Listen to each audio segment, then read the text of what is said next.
हाँ जी, तो आज हम डिस्कस करने वाले हैं डेट्रिटस बेस्ड फूड चेन के बारे में, डेट्रिटिवोर्स के बारे में हम डिस्कस करने वाले हैं, डीकम्पोजिशन के बारे में।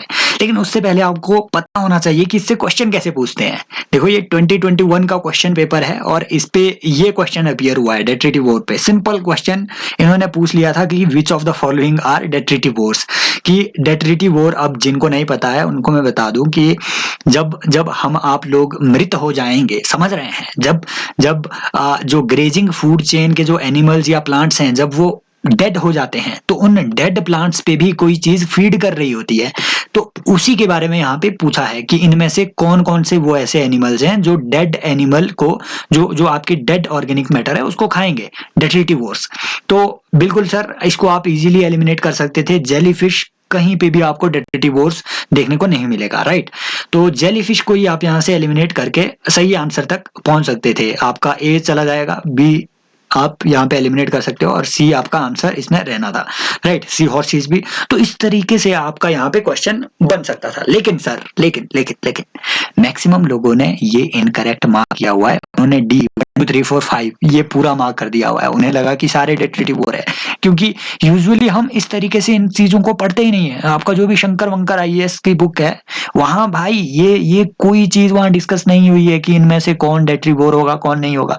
अब एक एक चीज और है, अगर मैंने यहाँ पे बैक्टीरिया लिख दिया होता, राइट, ऑप्शन में अगर उसने बैक्टीरिया भी दे दिया होता, राइट, यहाँ सी हॉर्सेस की जगह बैक्टीरिया लिख दिया होता, समझ रहे हो भाई, तो भी दिक्कत हो जाती, क्योंकि आप तो बैक्टीरिया को भाई करेक्ट मान लोगे, है ना, डेट्रिटिवोर। बिल्कुल सर, बैक्टीरिया भी डेट्रिटिवोर है, हमने तो पढ़ा है बैक्टीरिया आपके डेड ऑर्गेनिक मैटर पे काफी ज्यादा वहां पे बैक्टीरिया ग्रो कर जाता है। बिल्कुल नहीं सर, डेट्रिटिवोर का मतलब होता है आप कुछ ऐसे ऑर्गेनिजम्स की बात कर रहे हो जो जो डेड ऑर्गेनिक मैटर को पहले खाएगा, फिर अपने स्टमक के अंदर, अपने डाइजेस्टिव सिस्टम के अंदर उसको डाइजेस्ट करेगा। लेकिन कुछ ऐसे ऑर्गेनिज्म होते हैं जो डेट्रिटस को वो खाते नहीं है उसको। बेसिकली वो क्या करेंगे, वो एंजाइम बाहर एक्सक्रीट करेंगे। सबसे पहले एंजाइम्स को बाहर एक्सक्रीट करेंगे, फिर अपनी बॉडी के बाहर उसको डीकंपोज कर लेंगे। डीकंपोजिशन के बाद जो उससे जो भी उसको जो न्यूट्रिएंट्स मिलेंगे, उन न्यूट्रिएंट्स को वो एब्जॉर्ब कर लेंगे। बैक्टीरिया ऐसी चीज है और इनको हम कहते हैं सेप्रोट्रॉप्स। ये डेट्रिटिवोर नहीं कहलाते हैं, इनको हम कहते हैं सेप्रोट्रॉप। और सर विडंबना यही है भाग्य की, आपने देखा होगा मैक्सिमम जो भी आपकी मार्केट वाली बुक्स है उसमें डेट्रिटिवोर और सेप्रोट्रॉप्स को इक्वल बताया गया है, राइट। उन्होंने बताया है कि detritivores are also called as saprotrophs. बिल्कुल गलत सर, सेप्रोट्रॉप्स आर डिफरेंट। तो ऐसी ही चीजों को हम यहाँ पे स्टडी करने वाले हैं कि इस तरीके से आपके यहाँ पे क्वेश्चन बन सकते हैं। तो कल ऑलरेडी जो चीजें हमने स्टडी कर दी है, एक बार उसको देख लेते हैं। उसकी एक मतलब कल का जो हमने पढ़ा उसकी एक स्टोरी सी देख लेते हैं, कल क्या कहानी हमने पढ़ी, समझ रहे हो। अब जिनको नहीं पता कि कहाँ मिलेगा कल वाला लेक्चर, तो आपने जाना है प्लेलिस्ट में। प्लेलिस्ट में एनवायरनमेंट की अलग से आपको सीरीज मिलेगी, तो कल वाला लेक्चर आप उसमें देख सकते हैं। अदरवाइज आपको ये डेट्रिटिवोर वगैरह ये कोई चीज आपको समझ नहीं आएगी।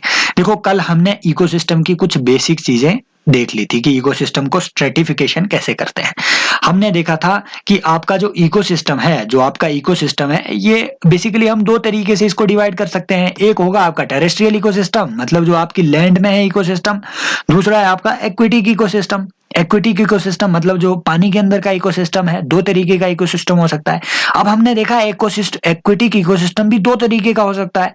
एक आपका मैराइन इकोसिस्टम होगा, मतलब जो खारे पानी में, जो समंदर में, जो आपके ओशन में मिलेगा, वो हुआ आपका मैराइन इकोसिस्टम। ये भी एक्वेटिक इकोसिस्टम ही है।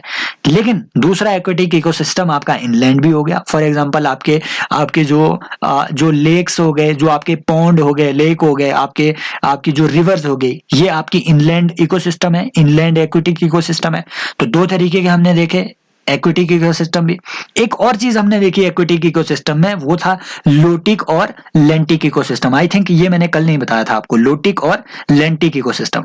अब ये जहर चीजें हैं भाई, वो आपको ऑप्शन दे देगा सीधा, वो और नीचे बोलेगा कि भैया which of the following ecosystems can be described as lotic ecosystems और लेंटिक इकोसिस्टम। और आप बैठे हैं, आप सुबह से शाम तक ये तो हम पढ़े ही नहीं एकदम, राइट, बैठे हैं आराम से, पता ही नहीं सर, हमने तो पढ़ा ही नहीं था सर लोटिक और लेंटिक क्या होता है। देखो अब एक्वेटिक इकोसिस्टम दो तरीके से हमने ऑलरेडी पढ़ दिया कि एक होगा आपका मैराइन इकोसिस्टम जो समंदर में मिलेगा, एक होगा इनलैंड एक्वेटिक इकोसिस्टम जो आपके इनलैंड जो वाटर बॉडीज है उसमें मिलेगा, समझ रहे हो। लेकिन एक होगा आपका दूसरे तरीके से भी हम इसको कैटेगराइज कर सकते हैं, एक है आपका लोटिक, एक है आपका लेंटिक। लेंटिक जो आपका लोटिक इकोसिस्टम है, LOTIC लोटिक इकोसिस्टम है, ये ऐसा एक्वेटिक इकोसिस्टम है जो भैया बहते हुए पानी में आपको मिलेगा। सिंपल बात, बहता हुआ पानी मतलब जैसे आपकी रिवर हो गई, राइट, आपकी स्ट्रीम्स हो गई, इसमें जो इकोसिस्टम मिलेगा उसे हम कहेंगे लोटिक इकोसिस्टम। लोटिक याद रखो, लोटिक मतलब जो लोट लोट के चल रहा हो ऐसा इकोसिस्टम लोटिक इकोसिस्टम, समझ रहे हो। बहते हुए पानी में लोट लोट के चलने वाला ecosystem sir lotic ecosystem, lotic ecosystem. लेकिन लेंटिक इकोसिस्टम जो आपके खड़े पानी में मिलेगा, राइट, जो आपके जो स्टेबल वाटर बॉडीज है वो वहां पे जो आपको इकोसिस्टम मिलेगा, जैसे आपकी लेक हो गई, समझ रहे हो, लेक्स हो गई, आपके पॉन्ड हो गए, ये वाला जो इकोसिस्टम है ये हम लेंटिक इकोसिस्टम कहेंगे।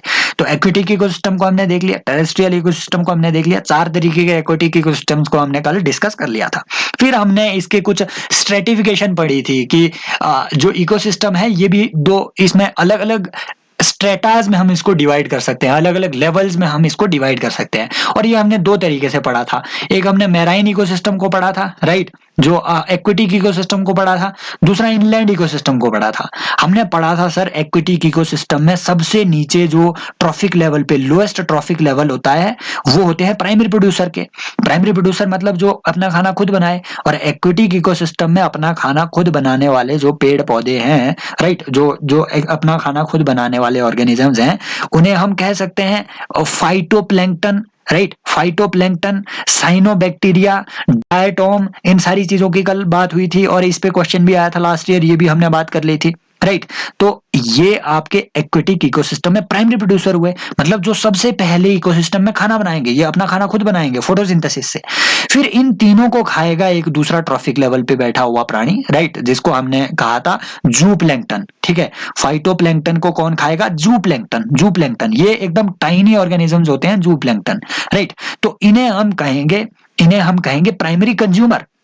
ये प्राइमरी प्रोड्यूसर नहीं हुए, जूप्लैंक्टन आपके हुए प्राइमरी कंज्यूमर, क्योंकि ये प्राइमरी प्रोड्यूसर को खा रहे हैं, समझ रहे हो, इनसे अपना फूड ले रहे हैं, इनसे अपनी एनर्जी ले रहे हैं, जूप्लैंक्टन।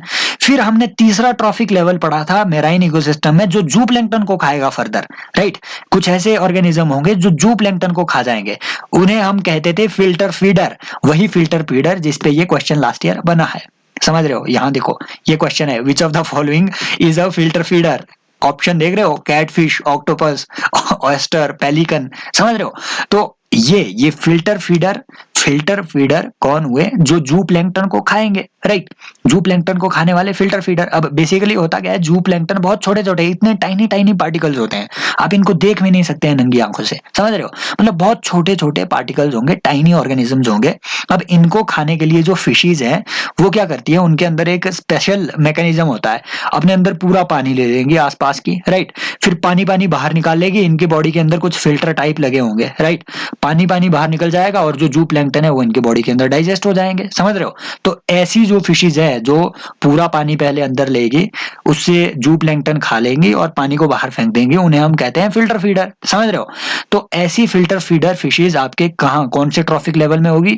थर्ड ट्रॉफिक लेवल में, जिन्हें हम कार्निवोर भी कहेंगे, जो जूप्लैंक्टन को खाएंगे, समझ रहे हो, थर्ड ट्रॉफिक लेवल में।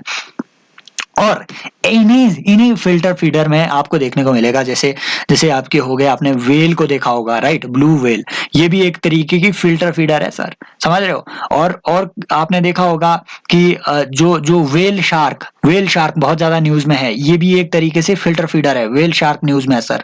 एंडेंजर्ड कैटेगरी की ये आपकी फिश है वेल शार्क, सबसे लार्जेस्ट इसको फिश माना जाता है वेल शार्क को, राइट। ये एक शार्क स्पीशीज होती है, लेकिन शार्क की तरह इसका कोई बिहेवियर नहीं होता। शार्क बेसिकली प्योर कार्निवोर होती है, लेकिन ये जो है ये फिल्टर फीडर होती है वेल शार्क, एंडेंजर्ड कैटेगरी की, एक बार पढ़ लेना, ठीक है, IUCN की। और इंडिया के यहाँ वेस्ट कोस्ट में भी ये मिलेगी, गुजरात के आसपास, और आपके जो आंध्र प्रदेश की कोस्ट है वहां पे भी आपको मिलेगी वेल शार्क, समझ रहे हो। तो हम पहुंचे थर्ड ट्रॉफिक लेवल में, जिन्हें हम कहेंगे filter feeders, right, filter feeder animal, ये खाएंगे जूप्लैंक्टन को।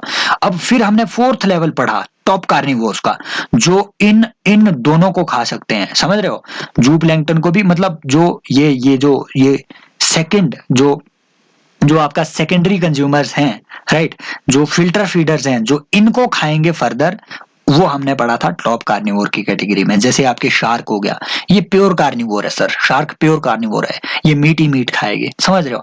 तो ये हुआ आपका टॉप कार्निवोर। शार्क को ये वेल शार्क नहीं खा सकती है, शार्क को आपकी ब्लू वेल नहीं खा सकती है, बिल्कुल नहीं सर। क्यों? क्योंकि भैया shark is a master Hunter sir, ये आपकी वेल तक को खा जाती है। तो ये हमने पढ़ी सर, ये जो फूड चेन हमने पूरी पढ़ी उसे हम कहते हैं ग्रेजिंग फूड चेन, इसे हम कहेंगे ग्रेजिंग फूड चेन। ऐसी ही ग्रेजिंग फूड चेन हमारे टेरेस्ट्रियल एनवायरनमेंट में भी हमने पढ़ी थी। जैसे सबसे नीचे ट्रॉफिक लेवल पे आपके पेड़ पौधे हो गए, पेड़ पौधों को खाएंगे आपके गाय भैंस बकरी, राइट, ये हुए आपके प्राइमरी कंज्यूमर। प्राइमरी कंज्यूमर को खाने वाले सेकेंडरी जो कंज्यूमर होंगे, जिन्हें हम कार्निवोर भी कहेंगे, राइट, वो कैसे हुए? जैसे फॉक्स हो गया, ये फॉक्स क्या करेगी? ये देखो प्राइमरी कंज्यूमर को तो खा सकती है, गाय भैंस भेड़ को तो खा सकती है, पर क्या ये शेर को खाएगी? नहीं सर। तो शेर टॉप में बैठेगा, शेर इन सबको खा सकता है, समझ रहे हो। तो शेर आपके लायन आपके टॉप कार्निवोर हो गया। अब अगले साल अगर ऐसे कोई फूड चेन पे क्वेश्चन आए, इतने सारे क्वेश्चन जो लास्ट ईयर 4-5 क्वेश्चन एक इस चैप्टर से आए हुए थे, तो आई होप आप इसको इजीली कर सकते हैं। ये हमने कौन सी फूड चेन पढ़ी? मैंने फिर से बताया, ये हमने ग्रेजिंग फूड चेन पढ़ी, 4 लेवल जिसमें पढ़े। अब आते हैं सर डीकम्पोजिशन में।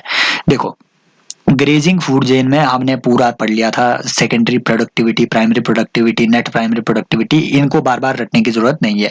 फिर हमने एक और चीज हमने पढ़ रखी थी कि ओशन में जो है आपकी लो प्रोडक्टिविटी क्यों देखने को मिलती है, राइट, इसका लॉजिक भी हमने पढ़ रखा था, पिछली क्लास एक बार देख लेना। ये हमने एक ब्रीफ सी कहानी यहाँ पे रिवाइज करी। अब आते हैं सर डीकम्पोजिशन पे। देखो होता क्या है, जो जो आपकी ग्रेजिंग फूड चेन्स हैं, समझ रहे हो, जो आपका एनवायरनमेंट है आसपास का, आपके पेड़ पौधे हैं, देखो ये भी तो मरेंगे कभी कभी, तो इनको डेड होना है। अब मृत्यु एक ऐसा प्रिंसिपल है, राइट, डेथ इज एटर्नल, ये हर जगह होगी, हमेशा होती रहेगी, सबकी डेथ होगी, ठीक है, सब मरेंगे। अब सब मर के पड़े रहेंगे क्या? नहीं सर, इनकी बॉडी को डीकम्पोज भी तो करेगा कोई, बिल्कुल सर। और वो जो डीकम्पोजिशन का काम है वो कौन करेंगे? डीकम्पोजर्स, समझ रहे हो। जैसे आपके बैक्टीरिया हो गया, राइट, आपके बैक्टीरियाज हो गए, आपकी फंगस होगी, फंजाई हो गया, ये भी एक डीकम्पोजर है, समझ रहे हो। तो डीकम्पोजिशन का काम कौन करेगा? बिल्कुल सर, जो ये डेड ऑर्गेनिक मैटर होगा इसको डीकम्पोज करने वाले जो भी आपके एनिमल्स होंगे, राइट, जो भी आपके जो ऑर्गेनिजम्स होंगे उन्हें हम कहेंगे डीकम्पोजर्स। जैसे आपके अर्थवॉर्म हो गए, राइट, ये सारे डीकम्पोजिशन का काम करते हैं। फर्दर एक याद आपने वर्ड रखना है, डेट्रिटस वर्ड। डेट्रिटस का मतलब होता है या जो आपके मरा हुआ जो डेड ऑर्गेनिक मैटर है उसे हम कहते हैं डेट्रिटस, राइट। अब वो चीज आती है जो यहाँ पे भी इन्होंने नहीं दी है, ये एक की फैक्ट है सर, यहाँ पे यूपीएससी अगले साल आपको फंसा सकती है। बिल्कुल ऐसा ही एक क्वेश्चन वो रिपीट करके दे देगी, यहाँ पे कहीं बीच में डाल देगी बैक्टीरिया का ऑप्शन, पूछेगी कि इनमें से डेट्रीवोर क्या है, कौन सा है। बिल्कुल सर, बैक्टीरिया डेट्रिटिवोर नहीं होगा, फंगस डेट्रिटिवोर नहीं होगा, इन्हें हम सेप्रोट्रॉफ्स कहते हैं, इन्हें हम सेप्रोट्रॉफ्स कहेंगे। मोस्ट ऑफ दी जितनी भी आपकी एनवायरनमेंट की बुक्स हैं वहां पे सेप्रोट्रॉफ्स को और डेट्रिटिवोर्स को सिनोनिम बताया गया है, ये बात गलत है, समझ लेना। इस पे अच्छे से एक बार रिसर्च कर लेना, क्योंकि यूपीएससी का ट्रेंड ऐसा बनता जा रहा है सर, वो कहीं से भी वेग क्वेश्चन आपको दे देगी, आपको बस पॉइंट पकड़ना है। यहाँ पे अगर आपने ये जेलीफिश को पकड़ लिया होता, सिंपल जेलीफिश को एलिमिनेट करके आप सी आंसर में आ सकते थे, समझ रहे हो। तो आपने बस कीज पकड़नी है, तो कम से कम बेसिक नॉलेज तो इस बारे में होनी चाहिए आपकी। हमने बताया डीकम्पोजिशन वाले जो डीकम्पोजर्स है वो क्या काम करेंगे? डेट्रिटस को डीकम्पोज करने का वो काम करेंगे, मतलब सिंपल ऑर्गेनिक मैटर में उसको तब्दील करेंगे, समझ रहे हो। जो डेड ऑर्गेनिक मटेरियल है उसको सिंपल मटेरियल में उसको तब्दील करेंगे, राइट। अब ये जो आपका डीकम्पोजिशन का काम है, ये दो तरीके के आपके एनिमल कर सकते हैं। एक हुआ जैसे आपके डेट्रिटिवोर है। अब ये डेट्रिटिवोर क्या करेंगे? ये पहले डेट्रिटस को, मतलब डेड ऑर्गेनिक मैटर को पहले इनको खाएंगे, समझ रहे हो। खाने का मतलब समझ रहे हो, अपने डाइजेस्टिव सिस्टम के अंदर पहले इसको ले जाएंगे, फिर इसको डाइजेस्ट करेंगे। फॉर एग्जाम्पल आपके अर्थवॉर्म हो गए, समझ रहे हो, अर्थवॉर्म हो गए, या सी में आपने सुना होगा sea cucumber, sea cucumber, sir ये sea cucumber last year news में था, क्योंकि इंडिया में पहली जो सी कुकुम्बर सेंचुरी बनी है वो आपके जो लक्षद्वीप आइलैंड है, समझ रहे हो, वहां इंडिया की पहली सी कुकुम्बर सेंचुरी बनी है। और इसको इंडिया में सी कुकुम्बर को, मतलब जो IUCN का स्टेटस है, इसको एंडेंजर्ड कैटेगरी में रखा गया है।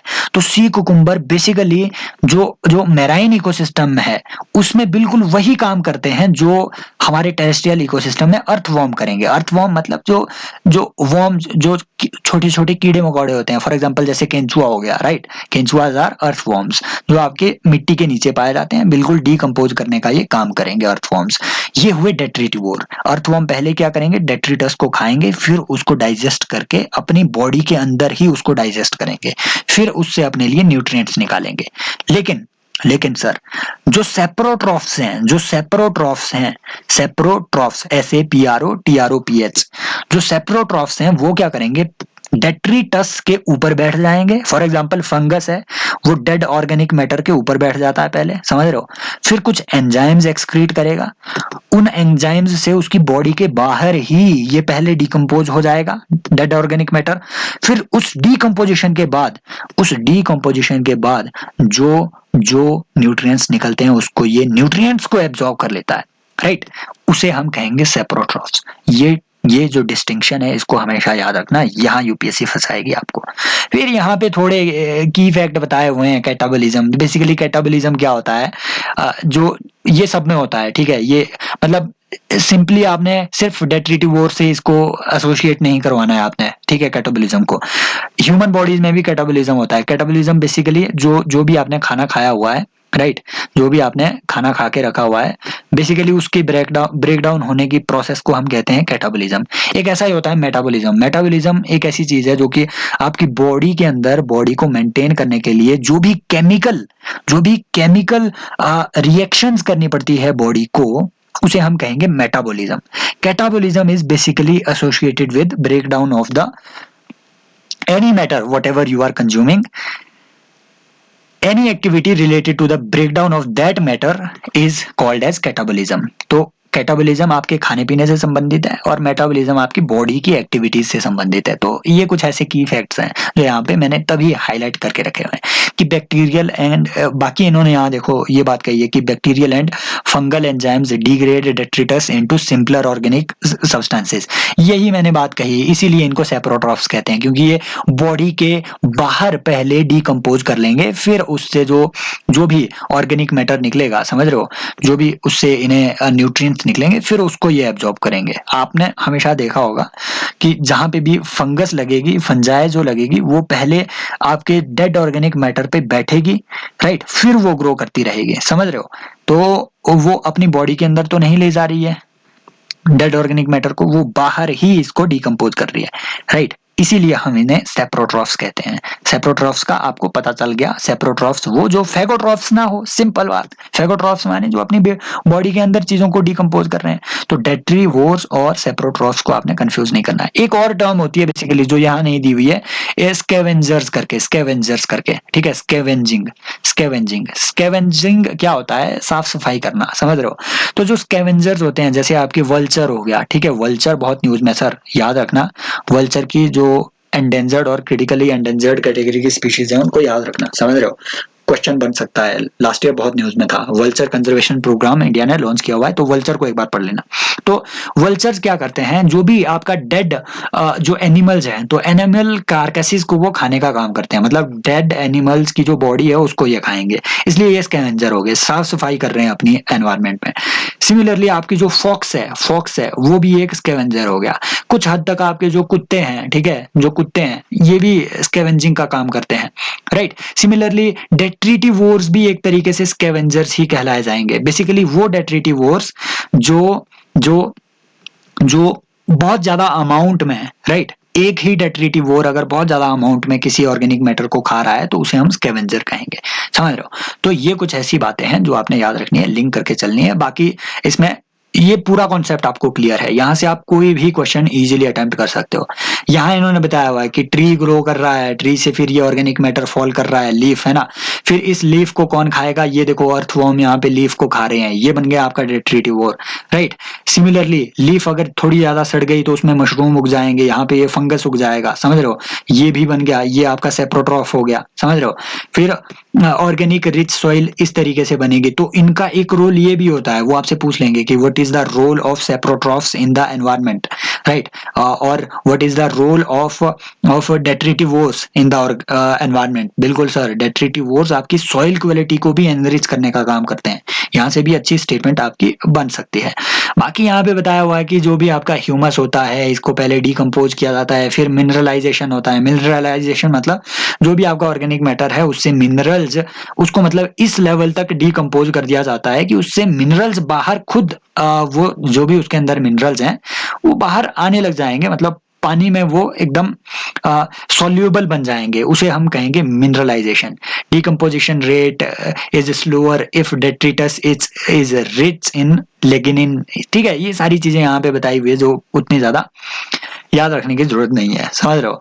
And quicker if detritus is rich in nitrogen and water. बिल्कुल सर, ये एक और की फैक्ट है, यहाँ पे पूछ सकते हैं कि आपका जो डिकम्पोजिशन का रेट है, ठीक है, मतलब इस डेट्रिटस को कितना टाइम लगेगा, इस पत्ती को डिकम्पोज होने में कितना टाइम लगेगा, ये किस बात पे डिपेंड करेगा, ये इसके नाइट्रोजन कंटेंट पे डिपेंड करेगा, ये इसके इसके इसके नेचर पे डिपेंड करेगा। अगर ये वाटर सोल्यूबल है तो बहुत जल्दी ये डिकम्पोज हो जाएगा, समझ रहे हो, बहुत जल्दी डिकम्पोज हो जाएगा।